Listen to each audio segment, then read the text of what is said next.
Call of Duty World at War is an ugly game. Sure, the graphics are beautiful, even to this day. If all you do is look at the game, you'll look at something gorgeous. But if you see what the game is showing you, you'll see ugliness and brutality and profound horror in almost every frame. In theory, every COD is about war. You could say that every FPS, every shooter is about war. But in 99% of games supposedly about war, war is just a setting. It's tangential to the gameplay, to the experience of playing the game. Playtime is over when Nikki drops in. World at War is about war. It's about the boots on the ground experience of war in every single tiny square inch of its design. And trust me, there are a lot of square inches. Disgusting! The game starts with a sleek intro animation charting the war on a black and white globe. Spliced between war maps, infographics, and statistics is footage ripped straight from the archives. This is World War II, the event. This is the World War II most of us have consumed in school, in textbooks, and in documentaries. It's the version of the war defined by iconic names and lines on a map. The intro ends with the footage of men being drafted, morphing into an action figure-esque outline. The outline is given a name, Private Miller. He's then suited and booted, and finally, the camera speeds towards him. Hoorah! Let's get ready for the fight, gamers! Let's G.I. Joe this war ussy! You think because you say nothing, you are strong? 貴様は強くない。強情なやつめ。 Don't tell him a fucking thing. 米兵どもはみんなこうなのか?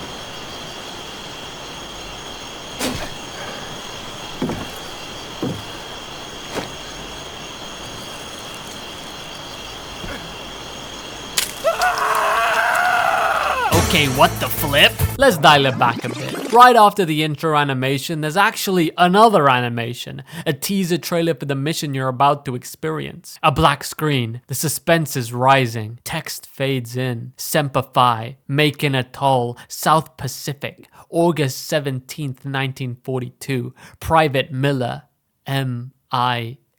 Well shit, that means missing in action. Yoinkers, this guy is in trouble. 2nd Marine Raider Battalion, in brackets, Carlson's Raiders. The screen stays black long enough to force you to read that information. Those lines of text read like a dossier. It's something you'd see in a museum or as a primary source in history class. The scene finally fades in. Our eyes open. We are the Private Miller who's missing in action. Immediately, our eyes are drawn to the glowing red embers of the cigarette being smoked right in front of us. The cigarette is in the mouth of a pretty ugly, frowning Japanese officer. Thumping sounds can be heard in the background. The cigarette goes out. The officer's face falls into darkness. While he is still the subject of the frame, our eyes can't help moving towards the light behind him. The light that is illuminating the sight of our comrade being beaten to a pulp. Our attention is also diverted away from the officer by the thumping sounds now turning into screams of pain. The intense contrast between the animated intro and this opening scene, I think, is designed to force us to abandon any preconceived notions we had about World War II. Any thoughts of playing a game about heroic, heck yeah Americans beating up N-words in occupied Paris are trashed by the fact that we literally start the game as a prisoner of war. The use of the term MIA is really effective. MIA is such an ambiguous term that I think we tend to hope for the best. MIA at least isn't KIA. Maybe those missing soldiers are just fatty chilling on an abandoned beach. Not according to COD World at War. In World at War, if you're MIA, you're in the shit. You're a bug caught in a spider's web. The officer asks us if we're strong, stands up, chats shit in Japanese, and then moves towards our comrade being beaten. You think because you say nothing, you are strong? 貴様は強くない。強情なやつめ。As our eyes follow the controlled movements of the Japanese officer, our friend's bloody and bruised body is now centered and becomes the subject of the frame. Through the door, we can now see that more of our captured comrades are being tortured outside of this building. The huge striking shadows cast on the bamboo walls shift our attention to the left of the screen, so while we have a better view of those other comrades, that violence remains peripheral to our vision. As the focus of the shot moves from one subject to the other, there's always something kind of fucked up happening in the background. This one continuous shot is set up like an infinity mirror of brutality. Our comrade rebukes and spits the commander in the face, and the commander replies by gouging our broski's eye out with his lit cigarette. The commander then nonchalantly turns his back to us and orders both of our executions. This whole little shebang was clearly rehearsed. The commander's movements were too controlled, too methodical. The commander clearly knew our deaths were imminent. And so, lighting the cigarette, chatting shit in a language us Americans wouldn't understand, and burning our bro's face, he did all of it for his own gratification. Following his commander's orders, the soldier previously beating our comrade emotionlessly and swiftly takes his knife out and slashes our comrade's neck. Our fellow soldier's dead body flops right in front of our face. Up till then, all the brutality happening around us was obscured and peripheral, which implied that brutality was so normal that all soldiers had become accustomed to it. In war, violence is as normal as breathing air. A fellow soldier screaming in pain wasn't unusual enough to warrant looking at where that scream was coming from. While conveying how ever-present brutality is, this obscuration also protected us, the player, from seeing this nasty stuff up close. Having our comrade's dead body drop right in front of us is Treyarch forcing us to face the music. In this scene, Treyarch not only emphasizes how common violence is for the soldiers who live this shit, they also force us, people probably not used to this violence, to confront and see this brutality up close. Right as we're about to get shanked, our would-be executioner gets a knife to the back. We're given a rifle and pointed towards our assailants. Finally, we are given full control of our player character.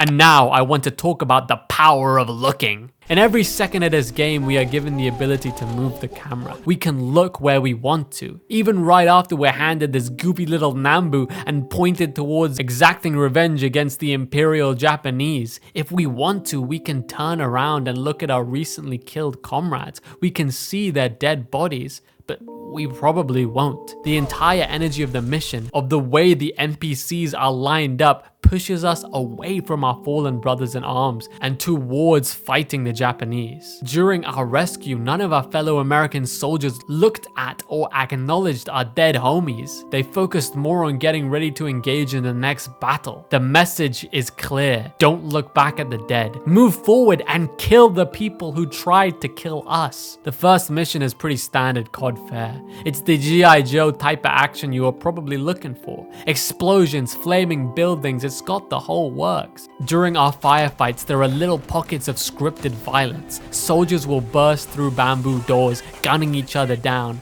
or stab each other to death hidden in shrubbery. These little scripted moments give you the impression that behind every door, in every nook of this island, soldiers are brutally fighting to the death. There is ferocious violence in every shadow out of our sight. While making our way to a rescue boat, one of our squad mates falls victim to a booby-trapped tree, and the whole squad is ambushed by camouflaged Japanese soldiers playing dead. These moments emphasize the danger hidden all around. You and your squad are strangers in a strange land that is trying to swallow you up. The mission ends with us sailing down a dark river, pistoling pussios on our way out. Even though it's supposed to be a triumphant escape, the visual of us and our squad motorboating our way into a watery darkness makes it feel as though we're descending further into this mysterious, dangerous land. It makes me think of Joseph Conrad's The Heart of Darkness, which is basically a story about soldiers continually losing their shit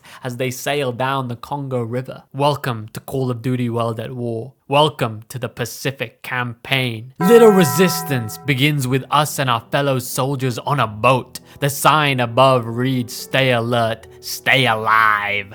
If a sign has to tell us to stay alive, you know we're heading into some real shit. The boat begins its journey to the island. Bullets and planes whiz above our head. The sound of bombs and firefights gets louder and louder. It's a spectacle of warfare and destruction. Riding the boat feels like the beginning bit of a roller coaster. You know what's coming. You know shit is about to hit the fan, but you can't run away. You're locked in. You gotta face the drop. Right as the boat is about to land, the driver and one of the soldiers near the front get MLG sniped. Their heads explode in our face. A bomb goes off. We fall in the water. Our fellow soldiers drop in next to us. They're all dead. We make our way to some rocks behind the shore. A carrier door explodes open. A car slams out. The driver's dead. We've got to keep going. Us and our fellow soldiers wade through the water and our comrades' dead bodies. This is a disaster.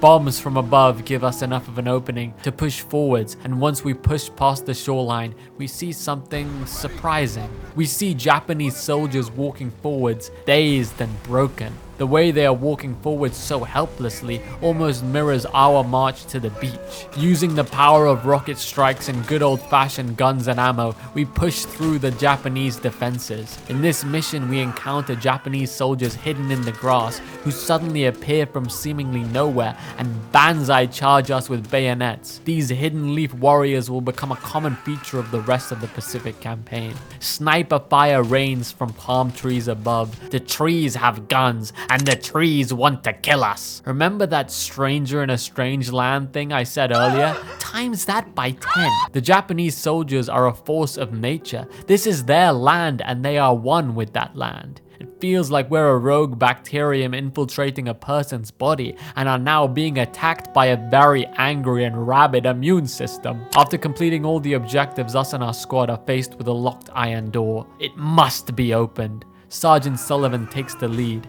A Japanese soldier bursts through and stabs him in the heart. This mirrors how we were attacked by a sword-wielding warrior at the end of Mission 1. We survived. Sullivan didn't. There's no slow-mo, no cutscene. Sullivan takes the hit, dies, and the mission ends. The game treats his death like the death of any other soldier. Even though he saved us, even though we knew his name, the world of World at War treats Sullivan like just another soldier, an NPC. Hard landing begins in a swamp. Down the river we go, deeper and deeper into enemy territory. The trees around us are thicker and lusher than we've seen before. The vines extend over us, making us feel trapped and alone. There's a crashed plane in the middle of an opening, showing how the forest has won over advanced military technology.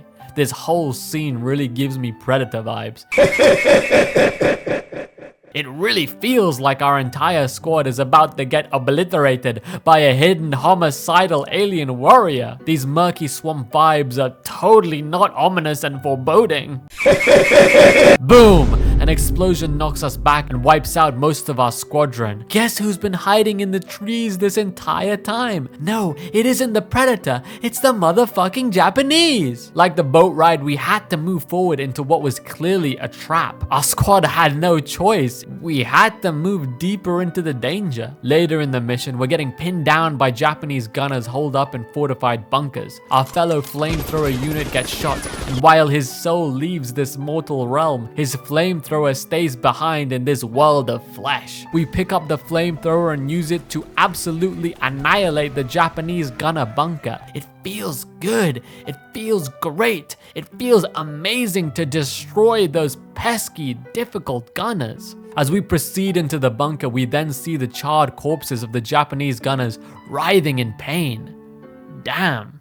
And now I will talk about looking versus seeing. I've already discussed how the game gives you the power to look or not look at the tremendous brutality occurring around you. The game also gives you the power to see or not see the tremendous brutality that you inflict on other soldiers. World at War's gore is pretty famous. Almost every shot is guaranteed to explode an enemy limb. NPCs writhe in pain, bleeding like crazy after taking bullets from your Type 100. It's gruesome. You have to look at the enemies you shoot.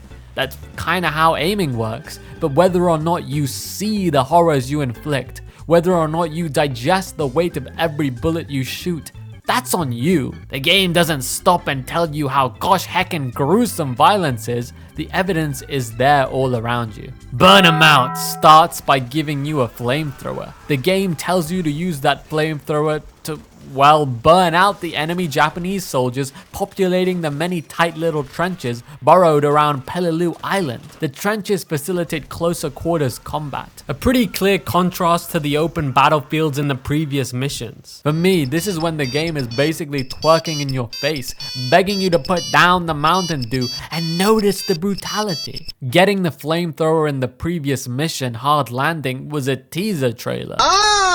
You're teasing me! The title, Burn 'em Out, the tightness of the combat encounters. Treyarch is pleading you to see this shit. This is intense, little boy who lives in Minnesota. Press RT all you like, little boy, but at least think about the humanity of it all. Treyarch push you to see, ask you to see, powerfully nudge you to see, but they don't force you because ultimately emotional agency is still given to you, the player. Power to the players, game stop! Ender's Game is a 2013 movie starring Haley Steinfeld, but before that it was a book. In that book, the army makes this kid, Ender, play a war simulation video game. Ender gets really good at the video game, and then it turns out that the video game wasn't a video game. While playing the game, Ender was actually commanding a real-life intergalactic war. The story is really good, and there's a lot of themes to discuss, but we don't have time for all that. For the sake of this video, I just want to highlight how the story touches upon the gamification of reality, and how that can mess with especially kids' perceptions of things. It's kind of insane how good kids are at Fortnite. Like, jokes aside, the levels of coordination the average child will achieve just because, haha, I want to get a dub on Fortnite is kind of nuts. Fortnite kids are real-life proof of Ender's Game. I know that annoying talking heads on cable news networks use gaming as a convenient scapegoat for all of the world's problems, but honestly, gamification can really mess with your head. I am by no means a person who believes that modern dating has devolved into hell on earth. I'm too good looking for that opinion. But I can at least admit and observe that Tinder's gamification of romance has, to put it bluntly, had an effect. In my opinion, World at War tries to break that gamification cycle. World at War's gore isn't stylized or aesthetic, it's gross, and that's important. I like gore. When I was younger, I stole my older cousin's copy of Ninja Gaiden 2, not because I particularly gave a shit about epic ninja Xbox action, but because I saw a YouTube clip of one of the missions where the sky is raining blood, and I thought that was so epic. I am 14, and this is very deep. Gore can definitely be so stylized that it becomes abstracted from reality. World at War's painstakingly realistic depiction of gore keeps it grounded and thus makes it kind of #relatable and thus horrific. Corpses are so often forgotten about in FPSs. A lot of times they just straight up disappear in front of your eyes due to technical limitations. But the brutality of the corpses in World at War taps into almost Resident Evil levels of body horror. There are a crazy number of death animations, and as I mentioned, there's immense detail put into the ways that enemies' limbs explode. While easily overlooked, these highly detailed corpses are a constant reminder of the consequences of violence. They're constant reminders to not get sucked into the Ender's Game. Relentless is one of my favorite corporate buzzwords, and it's also the name of the next mission in the Pacific campaign. You start the mission riding on a tank with the rest of your crew. It's pretty gangster. If there wasn't jungle all around us, this could be a downtown LA lowrider function, you get me? Pass me the churros, sweet thing. Rockets suddenly shoot out from the surrounding greenery. The tanks explode. Once again, the land conquers military technology. Your starting weapons are a Browning and a trench shotgun, two guns that inflict maximum limb explosion brutality. I don't think this is a coincidence. The Browning in particular is so visceral. It shakes and churns like a mechanical beast as you unleash its 125 round magazine into the enemy. Both the shotgun and the Browning rip enemies to a bloody pulp. As we penetrate deeper into enemy lines, as the fighting becomes becomes more primal, the brutality we inflict also becomes more devastating and personal. Through the mission, you progress from the green jungle into dark, cramped caves, with minimal light flickering in from the crevices above. Our descent into darkness is literal and figurative. Black Cats is basically a turret filler mission. Press F to rescue stranded soldiers. Blowtorch and Corkscrew is gameplay-wise one of the best missions in the campaign. You start the mission with a Browning, a flamethrower, and some satchel charges. The game is continually dialing up the levels of brutality by starting you off with even more powerful and destructive tools of war. The dark sky and falling rain give the mission a somber, moody atmosphere. The wet rocks glisten while you scorch enemies to a cinder. The mix of open fields, narrow trenches, and packed bunkers give the gameplay of this mission an entertaining variety. If I had to use a Sonic the Hedgehog metaphor, I'd definitely say that Blowtorch and Corkscrew is the Shadow the Hedgehog of the Pacific campaign. You're a beta male, Sonic. Breaking Point is the final mission of the Pacific campaign. We have finally pushed through the outer layer of wild nature to reach the heart of the island, to reach civilization. And now that we have reached civilization, we must destroy that civilization.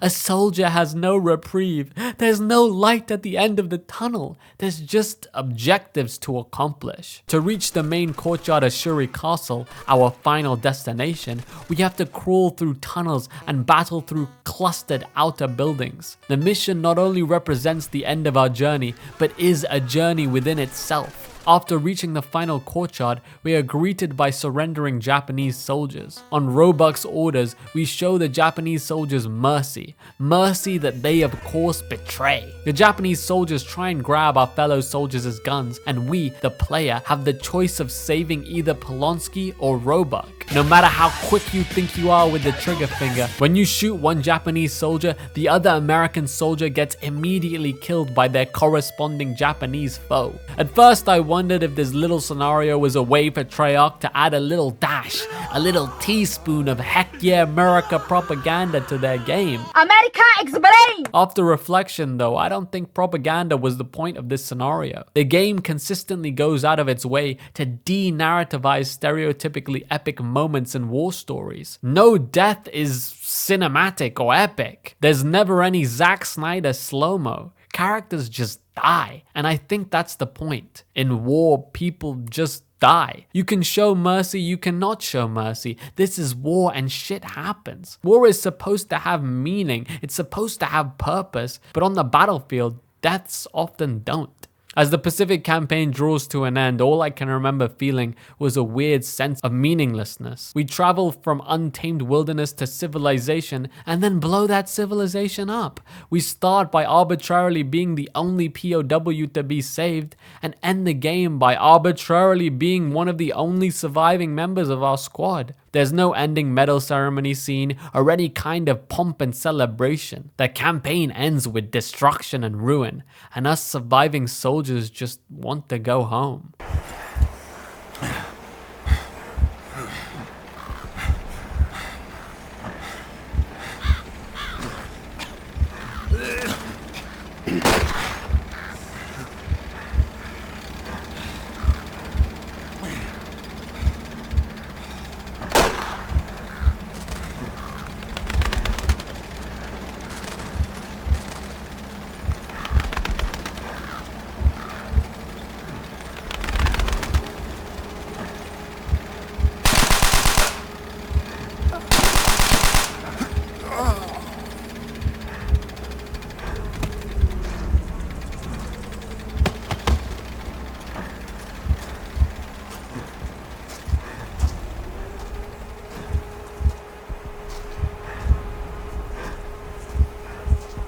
This might be the most powerful opening sequence in gaming history. Just like the Pacific campaign, in the Russian campaign, we start in the thick of it. It's clear that we've already lost. We've already been defeated and are surrounded by brutal evidence of that defeat. This time, instead of being a prisoner of war, we're a corpse. At least that's what the enemy thinks. That's in fact how we survive. we make the German soldiers think we're another corpse. We play dead. The game once again circles back to the idea of looking versus seeing. We survive because the Germans don't see. In this scene, the Germans are the unmindful player, the player who chugs Mountain Dew and just enders game this video game ussy without engaging in some introspective reflection. This is a critique of capital G gamers.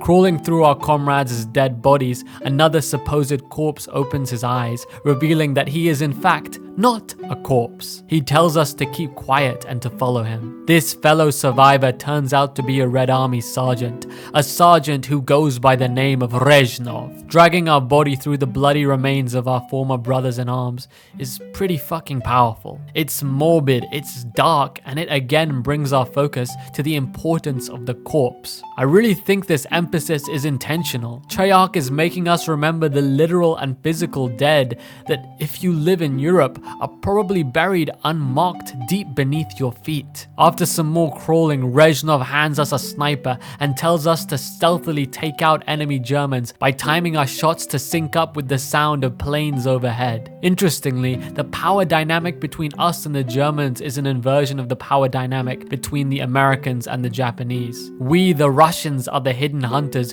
who use the land to our advantage. What the dog doing? After stealthily headshotting some German tangos, Reznov leads us through the dilapidated streets of Stalingrad. Bullet holes, craters, and dead bodies make it hard to believe this used to be a place where people lived peacefully. Well, to be fair, it would have still been communist Russia, so they wouldn't have lived peacefully, but at least more peacefully, I think. Stalingrad looks and feels like a city from the apocalypse. If I didn't know any better, I might think this city was straight from Fallout. 16 times the detail. Rezhnov leads us into what used to be a tavern. He is understandably angry at how his city is now a desolate warscape and vows to get his revenge. For days, I have crept through shadows like a rat.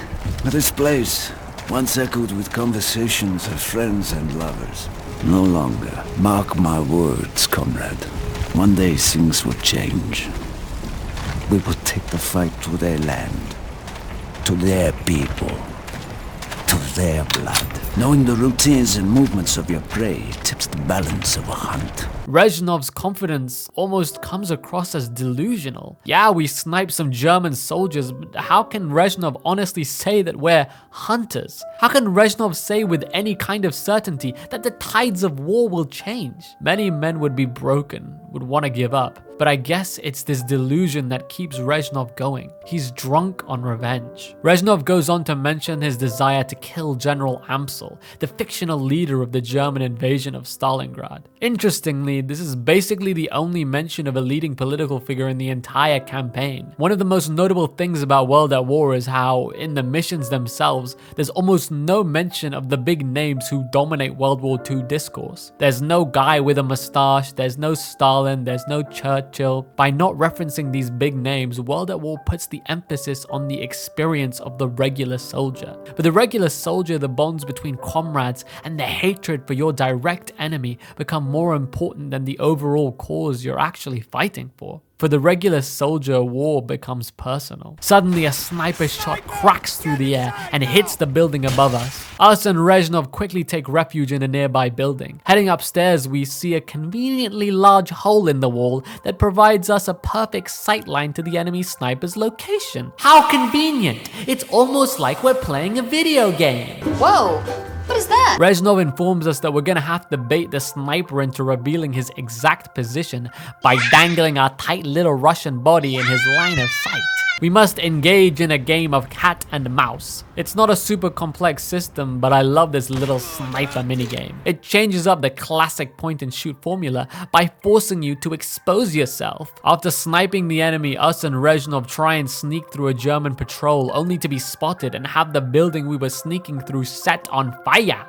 Again, the power dynamics on display here are an inversion of those in the Pacific campaign. The Germans are burning us out the same way we burnt out the Japanese while playing as the Americans. We heroically escape the burning building and are saved by fellow roaming Russian soldiers. After battling through some more little skirmishes, we find ourselves holed up in a vantage point overlooking an open battlefield. Our Red Army comrades are isolated and facing imminent death. Reznov tells us to hold our fire. Saving our brothers in arms could jeopardize the mission to kill Amsel. Hold fire! We are too close to our goal to reveal our position. There is nothing we can do for our comrades. Their sacrifice will not go unavenged.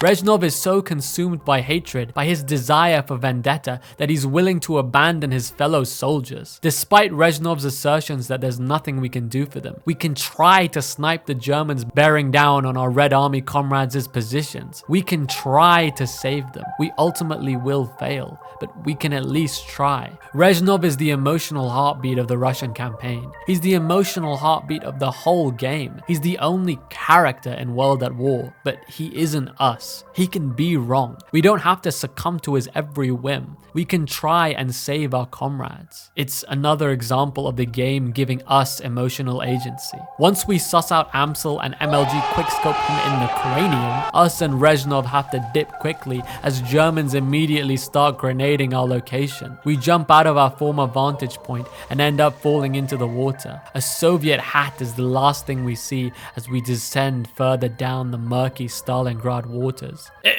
Water metaphor? After the end of Vendetta, the Russian campaign time leaps 3 years into the future. It leaves Russia behind and now takes place in Germany, with the Red Army marching to Berlin. The next 3 missions feature the Red Army breaking into Berlin from the exterior German farmlands. The first of these 3 missions, Their Land, Their Blood, begins with us being interrogated in an opening very similar to Semper Fi. In contrast to the cold, controlled demeanor of the Japanese, the Germans are wild and abrupt. Our comrades' bloody corpses are strewn around the room. Like the previous mission, we start the mission after having been defeated. Instead of playing dead, this time we play alive and reach for a gun belonging to one of our fallen comrades. But unfortunately, one of the Germans sees us and gives us a knuckle sandwich. Right before the situation elevates to maximum tension, a hole is suddenly blown in the wall. And guess who shows up? Mother trucking Reznov. This time with a buddy, Chernov. After helping us up, Reznov lambasts Chernov for not double tapping the fallen German soldiers. Chernov states that he sees no reason to do so since the Germans are already bleeding to death. Reznov then subtly orders us to finish them off. As Reznov and Chernov leave the building from where they entered, you can follow them and leave the Germans to writhe on the floor, clinging to life, or you can finish them off like Reznov said. The game once more points you to bear witness to the consequences of violence. It asks you to make a moral choice. Walking through the cratered wall, you'll see Russians overpowering Germans and setting the fields of German crops on fire. This isn't a simple ground war where opposing infantry slam into each other. We're ripping out the heart of Germany. Through the rest of the mission, we advance through burning German forests to keep pushing towards Berlin. In the next mission, Blood and Iron, we continue our advance to Berlin, but this time in a tank. You make me buzz.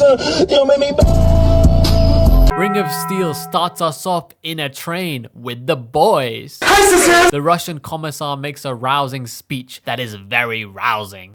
See the field of Berlin. A ring of steel surrounds your rotten city. We will crush all who dare to resist the will of the Red Army. Abandon your posts! Abandon your homes! From the beginning of the mission, it's clear that the momentum is shifting. We, the Russians, are powerfully advancing on the Germans. Our Russian rockets rip open Berlin like it's a bag of Doritos. Listen, I love the Pacific campaign. It's great, it's fun, it's sexy, it's different. Shout out to the Pacific campaign. But the Russian campaign, it's just better. And Ring of Steel is a great example of why. There's a sense of scale and grandness to the conflict in these missions that's just so chef's kiss. Large chaotic shootouts occur across clustered buildings. Bullets spray across alleyways, accompanied by the occasional tank shell. As we break into the heart of Berlin, we see shops, taverns, pubs, institutions that are staples of city life crumble and explode. We are doing to Berlin what the Germans had already done to Stalingrad. We are getting revenge. During this mission, we advanced through a German asylum, and I think that's really important. The asylum represents how twisted and wrong the ideology of the N-word German institution is. It's a symbol of the horrific things they did to people they deemed imperfect. Watch The Human Centipede for more info. Turning the asylum into a grave for N-word German soldiers feels righteous and just. In the next mission, Eviction, Berlin has fully transformed into a warscape that resembles Stalingrad. This time, the oppressive and foreboding atmosphere of a broken city is in our favor. It's what we wanted. Reznov has fulfilled his promise. Eviction is an incredible mission. It's dripping with an ominous, bloody ambiance. Berlin's broken, crumbling city facade tells so many stories in every inch of its beautiful, macabre being. I just gotta say, shout out to Treyarch. In Eviction, the merciless violence the Russians inflict on the Germans reaches a tipping point. Throughout the campaign, there are several scripted sequences featuring the Russians brutally deleting enemy Germans. These sequences can be avoided or missed entirely. You know, the whole looking thing I've mentioned like 500 times. Pay attention, class! In the very beginning of Eviction, Russian soldiers execute a captured German, leading to Chernov stating that, "This is not war! This is murder!" Later on in the mission, after fighting through hordes of Germans, right before entering the Berlin metro, us Russians surround 3 surrendering German soldiers. Chernov the kind-hearted calls for them to be let go. Reznov immediately shoots that down. We Russians cannot be denied our revenge. Reznov lets us decide whether we want to mercy kill the Germans ourselves or let them be Molotov to death by our Russian brethren. Pretty fucking brutal decision. Even if your cause is just, even if you're a quote-unquote good guy, even if you try to avoid it, try to look away, war forces you to engage with brutality. You can't escape it. You have to be involved with it. You must become complicit. By the way, this mission ends with us getting flooded in the sewers. Water metaphor! The final 2 missions of the Russian campaign and the overall World at War campaign, The Heart of the Reich and Downfall, feature us Russians storming the Reichstag, the ultimate political symbol of Germany. At the very beginning of The Heart of the Reich, Reznov catches Chernov writing in his diary and freaks out at him. Breathe deeply. Which do you think will lead us home? Writing about this war or fighting it? Wretched Germany in the blood. No one will ever read this! If you lack the stomach to kill for your country, at least show me that you are willing to die for it! Their opposing sensibilities finally boil over into a mini conflict. Pushing towards the Reichstag, we finally see the symbols and flags of wars and nations, many of them now torn down or burnt. It's clear that the momentum of battle is firmly with the Russians. We are continually advancing upon a shattering German defense. Right before breaking into the Reichstag, Chernov is burnt to death. Reznov, contrary to his previous remarks about Chernov's diary writing, goes over to his corpse and takes Chernov's diary. Reznov is still human. He hasn't completely lost himself. When we enter the Reichstag, an excerpt from Chernov's diary describing Petrenko, describing us, is read out. Depending on your actions, whether or not you showed mercy, how Chernov describes you will change. April 30th, 1945. When he first spoke of Dmitri, Reznov told tales of a hero. Someone we should all aspire to be like. His bravery on the battlefield is beyond question. But he has also shown mercy amidst the brutality of the Red Army. He is indeed a hero. April 30th, 1945. When he first spoke of Dmitri, Reznov told tales of a hero. Someone we should all aspire to be like. His merciless brutality defines him only as a savage, just like the rest of the Red Army. He is no hero. April 30th, 1945.